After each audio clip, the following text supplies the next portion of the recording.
के कोई ने बेगाना हमरा दिलवे में साथ के। करो हलियो प्यार सोना दिलवे में राख के। कोई ने बेगाना हमरा दिलवे में साथ के। करो हलियो मोला पर छोड़ के चली गई गे। डरो हलियो मोला पर छोड़ के चली गई मेरे। करुहाने प्यार का कहना बातें मेरे। करुहाने प्यार का कहना बातें मेरे। हम छुपैलियो बतिया हम छुपैने गे। हाँ वो छुपैलियो बतिया हम छुपैने रे। करुहाने प्यार का कहना बातें मेरे। करुहाने प्यार का कहना बातें मेरे।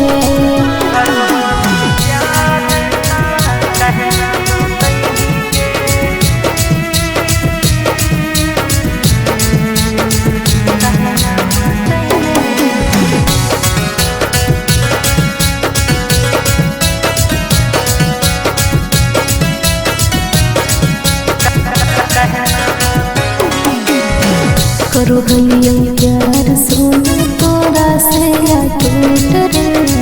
दर से कहलियो नहीं कि दोसती जाए तो टूट रे।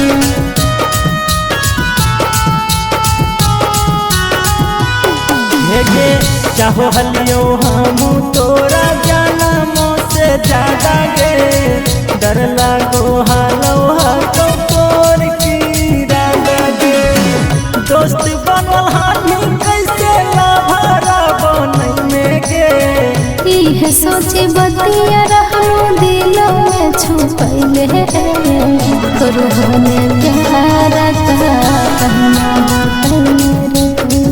करुहाने प्यार का कहना बातें मेरे।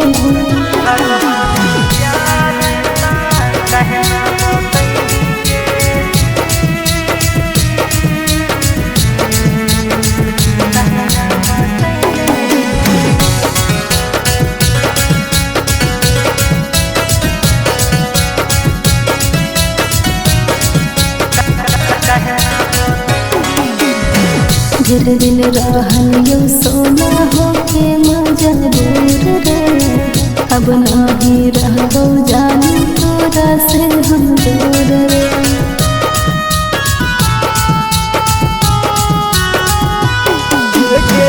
दोनों के सपना है चलै भाग जइबै गे।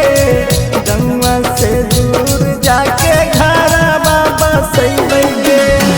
सिंपू सी बनैया तोरा याब ना कनैबो गे। शंभू हरिया बतिया याब तो बतैने रे। करुहाने प्यार का कहना बातें मेरे। करुहाने प्यार का कहना बातें